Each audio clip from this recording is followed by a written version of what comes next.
마사지 받고 있었다는 사실을 숨겼다가 총살됐습니다. 아니, 여러분, 이게 말이 됩니까? 김정일이 보이부는 너한테 맡겨도 된다고 했던 사람, 일주일에 한 번은 김정일과 아침 식사를 함께 했던 사람, 북미 물밑 교섭을 직접 챙겼던 사람, 싱가포르 호텔에서 미국 정보요원을 만나 북미 외교를 다시 열겠다고 협상을 벌였던 그 사람이 마사지 받고 있었다는 사실 하나를 솔직하게 말 못하고 거짓 보고를 올렸다가 총살됐다는 겁니다. 오늘 이 이야기를 단순한 북한 엽기 사건으로 보면 안 됩니다. 이 사람이 왜 총살됐는지를 알면 지난 30년 동안 국제사회가 북핵 협상에서 왜 번번이 실패했는지가 보입니다. 대화 채널이 어떻게 열리고 어떤 이유로 닫혔는지가 보여요. 그리고 지금 우리가 마주한 문제가 얼마나 구조적으로 뿌리가 깊은지도 보입니다. 이 내용, 이만갑에서 처음 공개됐습니다. 뉴스에서 처형됐다는 결과만 접했던 사람들은 이유를 몰랐어요. 주류 언론도 몰랐고 당시 외교가도 확실히는 몰랐습니다. 오늘 그걸 전부 얘기해 드릴 겁니다. 오늘 이 전말 처음부터 끝까지 다 얘기해 드리겠습니다. 먼저 류경이라는 인물부터 짚고 가야 합니다. 배경이 없었어요. 집안에 돈 있는 것도 든든한 연줄이 있는 것도 아니었습니다. 순수하게 자기 능력 하나로 보위부 부부장까지 올라간 사람이에요. 북한 체제에서 뒷배 없이 그 자리까지 올라간다는 게 얼마나 어려운 일인지는 설명 안 해도 아실 겁니다. 능력 하나로 실세가 됐다는 건데 그게 또 이 사람의 가장 위험한 특성이기도 했어요. 이 사람의 진짜 위상은 직급이 아니었습니다. 당시 김정일 집무실 직통전화를 가진 사람이 보위부 안에 딱 3명이었다고 합니다. 류경이 그중 하나였어요. 보위부장도 보위부 정치국장도 김정일 집에 가서 밥을 못 먹었다고 합니다. 그런데 류경은 일주일에 한 번씩 아침 식사를 같이 했어요. 이게 단순히 밥 먹는 게 아닙니다. 정식 보고 라인 바깥에서 개인적인 신임을 주고받는 관계라는 뜻이에요. 보위부장보다 류경이 김정일에게 더 가깝다는 게 어떤 의미인지 그 위상이 얼마나 특수한 것이었는지를 생각해 보면 됩니다.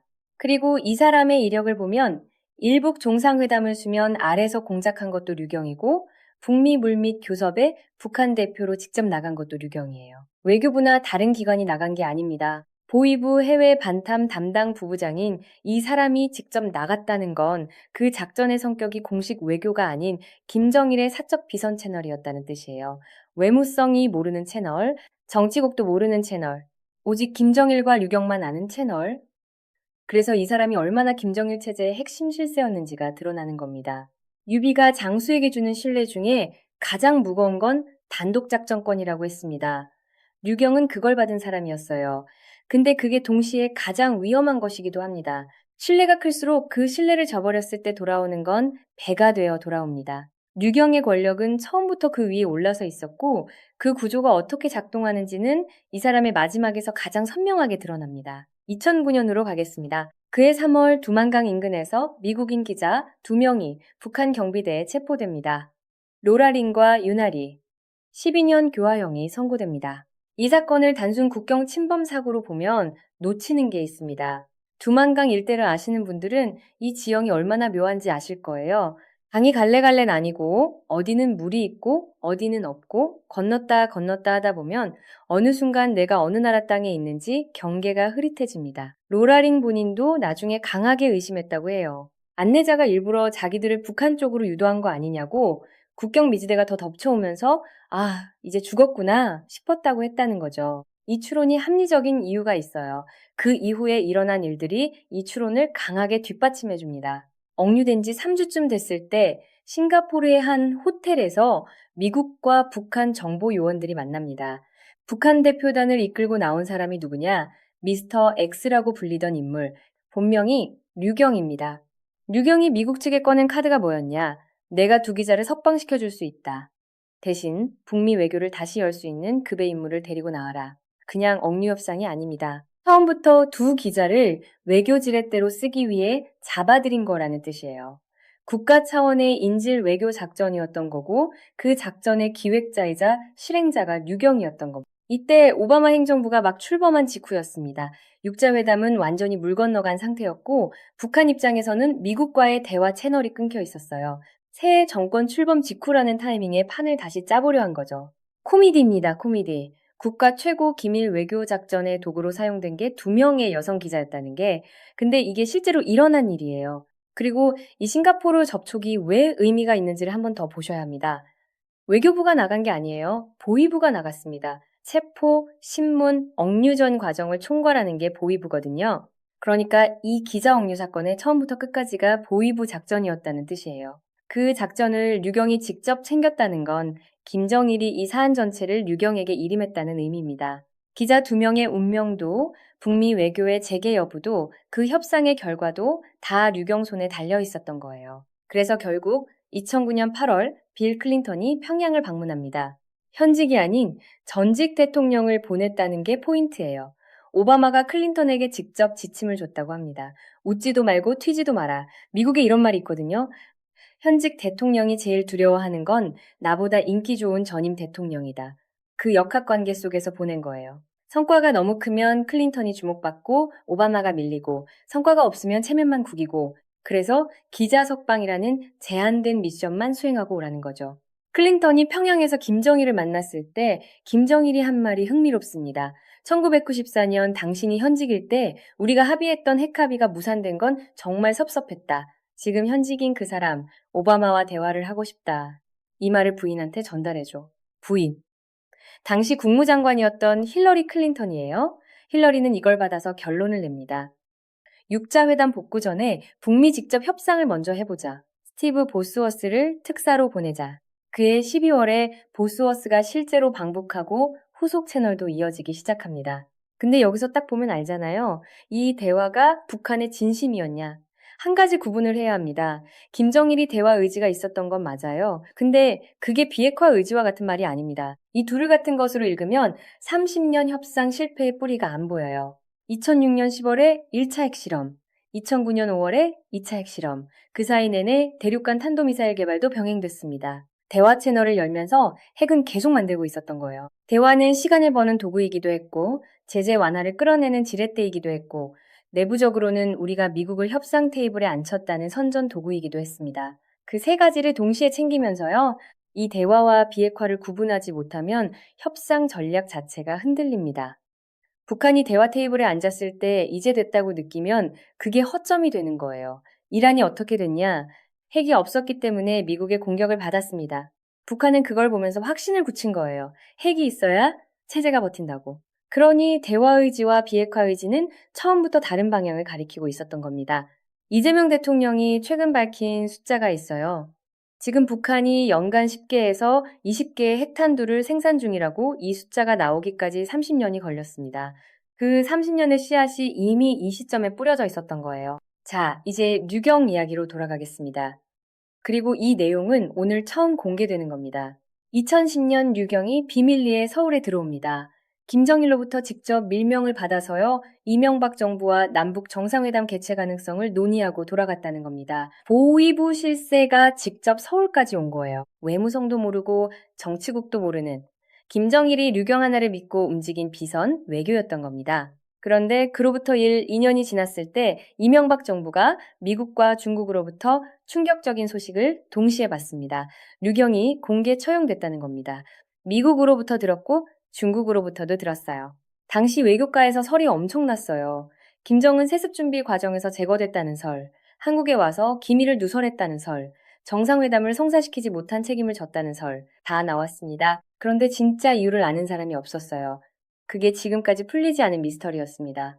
오늘 그 전말을 공개합니다. 어느 날 김정일이 류경에게 전화를 겁니다.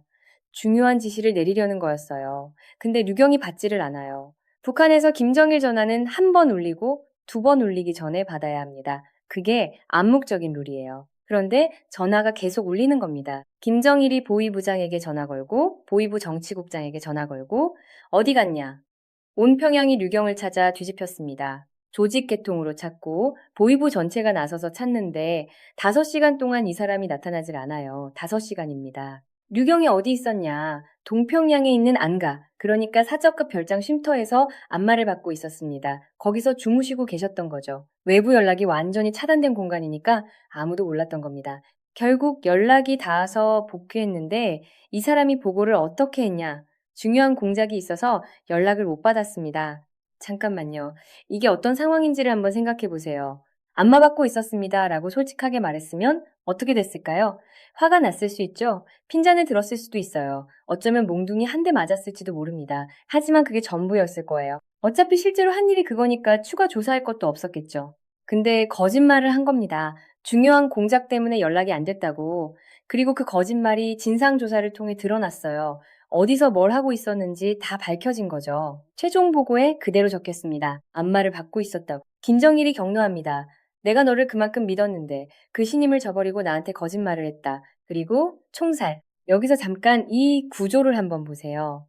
조선시대의 왕의 총애를 가장 많이 받은 신하가 가장 처참하게 몰락한 경우가 왜 그렇게 많은지 생각해 보세요. 신임이 크면 기대치도 그만큼 큽니다. 신임이 클수록 그 신임을 저버렸을 때 돌아오는 낙차는 아무 신임도 없던 사람과 비교가 안 돼요. 아무것도 기대하지 않은 사람이 실망시켜도 화가 나는 정도라면 모든 걸 믿고 맡긴 사람이 배신하면 그건 분노가 됩니다. 류경이 딱 그 케이스였어요. 마사지 받고 있었다는 사실 하나. 그걸 솔직하게 말 못해서 북미 외교의 핵심 채널이었던 인물이 사라진 겁니다. 이걸 보면 북한 권력 구조의 취약성이 보여요. 제도가 사람을 지탱하는 게 아니라 단 한 사람의 신임이 모든 걸 결정하는 구조. 그 신임이 끊기는 순간 어떤 공적도, 어떤 이력도, 어떤 외교 채널도 소용이 없습니다. 그리고 우리가 30년 동안 협상을 해왔던 상대방이 바로 그런 나라라는 거예요. 외교 채널이 한 사람에게 달려있고 그 사람이 하루아침에 사라질 수 있는 나라. 이건 단순히 북한이 이상한 나라라는 얘기가 아니에요. 우리가 협상 파트너를 어떻게 설정해야 하는지, 협상 채널을 어떻게 구조화해야 하는지를 근본적으로 다시 생각하게 만드는 문제입니다. 그리고 한 가지 더 짚어야 할 게 있어요. 류경이 처형된 이후 어떤 일이 벌어졌냐. 그 직후가 2010년 3월 천안함 피격 사건이었고 그해 11월에는 연평도 포격 사건이 벌어집니다. 대화 국면이 순식간에 대결 국면으로 바뀐 거예요. 물론 이 두 사건이 직접 연결된다는 증거는 없습니다. 근데 생각해 보세요. 비선 외교 채널이 사라졌을 때 그 공백을 메우는 방식이 군사 도발이었다는 게 우연인지, 대화 채널이 닫히면 다른 방식으로 존재감을 드러낸다는 북한의 패턴이 여기서도 그대로 반복됐다는 거죠. 2018년으로 가겠습니다. 트럼프 시대에 다시 한번 기회처럼 보이는 국면이 옵니다. 폼페이오 CIA 국장이 방북해서 김정은을 만나요. 면담 시작하자마자 김정은이 한 말이 있어요. 당신이 나를 죽이려 한다면서요? 폼페이오가 바로 받아쳤습니다. 맞습니다. 현재 진행형입니다. 농담처럼 들리지만 이게 실제로 있었던 대화입니다. CIA 국장과 독재 국가 지도자가 첫 만남에서 나눈 말이 이거예요. 면담은 의외로 순조로웠다고 합니다. 김정은이 꽤 솔직한 이야기를 꺼냈다는 말도 나와요. 우리에게 주한미군이 필요하다. 논리가 있습니다. 주한미군이 없어지면 북한은 중국에 완전히 종속돼요. 중국이 지금 북한의 자율성을 허용해주는 건 한반도에 미군이 있기 때문이고 그게 없어지면 북한은 중국의 완전한 위성국가가 되는 거거든요. 근데 이 말을 면담 메모에 그대로 기록했던 통역관이 나중에 혁명화됐다고 합니다. 내가 언제 그런 말을 했냐고 김정은이 발뺌을 한 거죠. 류경 이야기와 겹쳐 보이지 않습니까? 북한에서 지도자의 말을 문자 그대로 기록하는 것 자체가 위험한 일이 될 수 있는 나라예요. 2018년 6월 싱가포르 북미 정상회담이 성사됩니다. 합의문 4줄, 사실상 북한에 유리한 내용이었어요. 김정은 입장에서 이건 자기 전략이 맞았다는 확인이기도 했습니다. 핵을 가지면서 협상 테이블도 갖겠다는 병진 정책의 완성처럼 보였던 거죠. 그러다가 2019년 2월 하노이, 여기서 다 깨집니다. 북한이 영변 핵시설 폐기를 카드로 꺼냈는데 미국이 뭐라고 했냐. 영변 말고 강선은 어떻게 할 거냐. 비밀 고농축 우라늄 시설이에요. 30년 동안 위성으로 들여다봤는데 겨울에 특정 시설 지붕에 눈만 녹으면 거기서 열이 나고 있다는 걸 알 수 있거든요. 그런 데이터가 수십 년치 쌓인 겁니다. 북한에게는 플랜 B가 없었어요. 노딜로 끝났습니다. 홍문의 연회에서 표정 하나 바꾸지 않고 상대를 다루다가도 패가 끊기는 순간 물러설 줄 알았던 유방처럼 김정은의 하노이 전략은 패를 잘못 읽은 순간 무너졌습니다. 그 이후로 북한은 협상 테이블을 걷어치웠어요. 핵 완성 쪽으로 완전히 방향을 틀었습니다. 자, 여기까지 들으셨으면 하나의 패턴이 보이실 겁니다. 1990년대 초 핵 프로그램이 막 시작될 때가 그걸 막을 수 있었던 거의 유일한 타이밍이었다는 거. 당시 북한 경제는 바닥이었고 소련은 이미 붕괴됐고 중국은 자기 먹고 살기에 바빴습니다. 의지할 곳이 없었어요. 그때 핵삭을 잘랐어야 한다는 거죠. 1994년 카터 전 대통령이 평양을 방문해서 김일성과의 회담 모멘텀이 만들어졌습니다. 그 직후 7월 8일 김일성이 사망합니다. 기회의 창이 닫혔어요. 2009년 류경이라는 비선 채널을 통해 북미 대화가 다시 열리는 것 같았습니다. 그 채널을 쥐고 있던 류경이 총살됐어요. 채널이 닫혔어요. 2019년 하노이, 노딜. 그 이후 채널 자체가 사라졌습니다. 매번 이유는 달랐습니다. 지도자의 사망이기도 했고, 내부 숙청이기도 했고, 협상 결렬이기도 했어요. 근데 결과는 늘 같았어요. 기회는 왔다가 사라졌고, 그 사이에 북한의 핵은 완성돼 갔습니다. 그리고 이 패턴에서 또 하나 보이는 게 있어요. 기회의 창이 열릴 때마다 그 창을 닫은 건 북한만이 아니었다는 겁니다. 1994년에는 미국 강경파가 카터의 평양 행보를 못마땅해 했어요. 2009년에는 오바마가 클린턴을 최대한 제한해서 보냈고 대화가 연결됐을 때 내부에서 반대 목소리가 났습니다. 2019년 하노이에서는 트럼프가 복잡한 협상 디테일에 집중하지 못했다는 평가가 나왔어요. 저쪽이 문제였던 것만큼 이쪽도 매번 준비가 됐던 건 아니었다는 겁니다. 30년 동안 제재도 해보고 압박도 해보고 대화도 해봤습니다. 이재명 대통령이 밝힌 숫자 연간 10개에서 20개 핵탄두 생산. 그게 지금의 현실입니다. 그럼 이제 뭐가 남아있는 건가? 억지력이 이미 완성된 상대와 어떻게 협상할 것인가? 신임 하나의 실세가 총살되는 나라의 대화 채널을 어떻게 유지할 것인가? 단 한 사람에게 모든 채널이 집중되는 구조를 우리가 어떻게 다룰 것인가? 그 질문이 지금 이 정부 앞에 놓여 있습니다. 이재명 정부가 대북 정책에서 직면하는 가장 근본적인 난관이 바로 여기에 있어요. 과거에는 류경 같은 비선 채널이 있었습니다. 그게 막혀도 다른 채널을 찾을 수 있었어요. 근데 지금은 그 채널 자체가 없습니다. 김정은이 2023년 이후로 남북 관계를 아예 적대적 두 국가 관계로 규정하고 나서부터는 대화 자체를 시도하는 것조차 국내 정치적 공격 소재가 돼버렸어요. 보수 강경파는 대화를 시작하는 것 자체를 유화책이라고 공격하고 대화 안 하면 안 한다고 무능하다고 공격합니다. 어느 쪽이든 두드려 맞는 구조예요. 이 판을 어떻게 바꿀 것인지가 지금 이 정부가 풀어야 할 진짜 숙제입니다. 오늘 류경의 이야기에서 끝나는 게 아니에요. 이게 지금 우리가 풀어야 할 문제의 출발점입니다. 주류 언론은 이 30년을 실패라는 단어 하나로 요약합니다. 근데 실패에는 이유가 있고 구조가 있어요. 그 구조를 이해해야 다음 선택이 달라집니다. 오늘도 여기까지 봐주셔서 감사합니다.